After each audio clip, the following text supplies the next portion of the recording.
अस्सलामुअलैकुम। आज हम पढ़ने लगे हैं introduction to topology space. Topology सबसे पहले क्या होती है?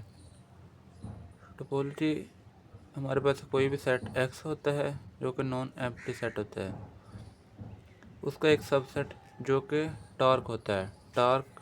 फिर टार्क जो है वो हमारा टोपोलॉजिकल स्पेस होता है एक्स पे, अगर वो ये कंडीशन सेटिस्फाई कर दे। पहली कंडीशन, अगर उसके कोई भी नंबर के हम यूनियन ले तो वो बिलोंग करे उसी टार्क में। जैसे कि लिखा हुआ टार्क 1, टार्क 2, एन नंबर तक हम कोई भी नंबर तक ले सकते हैं और वापस टार्क में बिलोंग करे। अगर वो करता है तो वो पहली कंडीशन को सेटिस्फाई कर देता है। इसके बाद नेक्स्ट कंडीशन,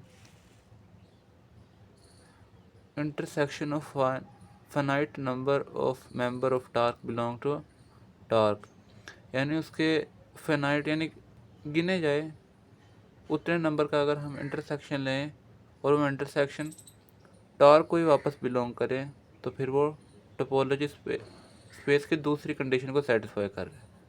इसी तरह वो आखिरी और तीसरी कंडीशन क्या है, अगर उसमें एक एम्प्टी सेट और वो सेट जिसका वो सबसेट है अगर वो बिलोंग कर रहा है तो फिर भी वो टार्क है। अगर ये तीनों कंडीशन सेटिस्फाई हो रही हैं तो फिर वो टोपोलॉजिकल स्पेस है।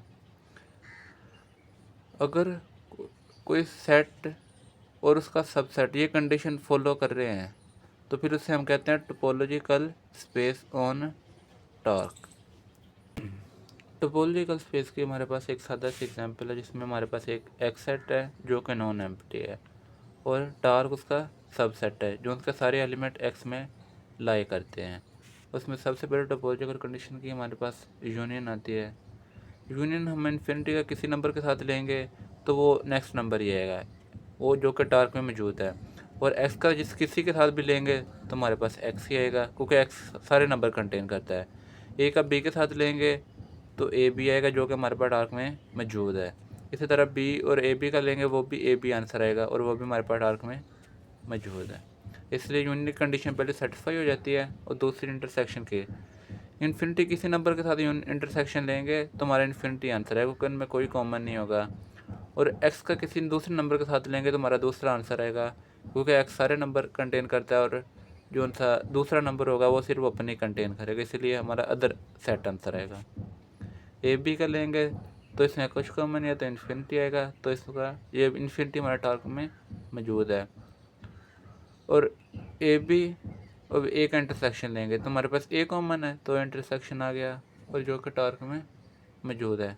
और थर्ड कंडीशन के मुताबिक उसमें एम्प्टी और जिसका सबसेट है वो मौजूद है तो फिर ये तीसरी कंडीशन भी सेटिस्फाई है जो कि ये तीनों सेटिस्फाई कर रहा है। तो इसीलिए x topological space on torque, इसे दूसरे लफ्ज़ में यह भी लिख सकते हैं एक्स टार्क का एक दूसरे के topological space on topological space of नहीं होता।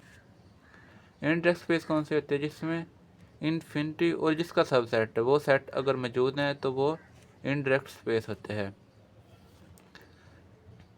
सैरफिंसिक स्पेस कौन सी होती है? जिसमें टार्क इन्फिनिटी और ये मौजूद हों। ये तो थर्ड कंडीशन जो कि ज़रूरी है, अगर नहीं है तो वो टोपोलॉजिकल स्पेस नहीं है। ये सबसे पहले देखते हैं, फिर उसके बाद यूनियन इंटरसेक्शन देते हैं, मगर लिखते हुए सबसे पहले यूनियन करने फिर इंटरसेक्शन और फिर एक्स और इन्फिनिटी देखने हैं। सबसे पहले अगर ज़ुबानी सॉल्व करनी है बगैर लिखे तो सबसे पहले इन्फिनिटी और एक्स देखना, अगर ये मौजूद है तो फिर आगे सॉल्व करना, नहीं तो सीधा लिख देना है कि ये टोपोलॉजिकल स्पेस नहीं है।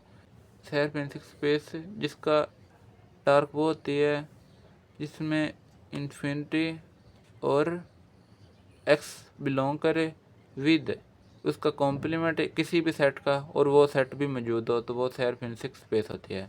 डिस्क्रीट टोपोलॉजी कौन सी होती है? जिसमें तमाम एलिमेंट पावर सेट के हों, अगर वो मौजूद हैं तो वो टार्क है, यानी ए बी सी डी के सारे सब सेट मौजूद हों तो वो डिस्क्रीट टोपोलॉजिकल स्पेस के टाइप में आते हैं।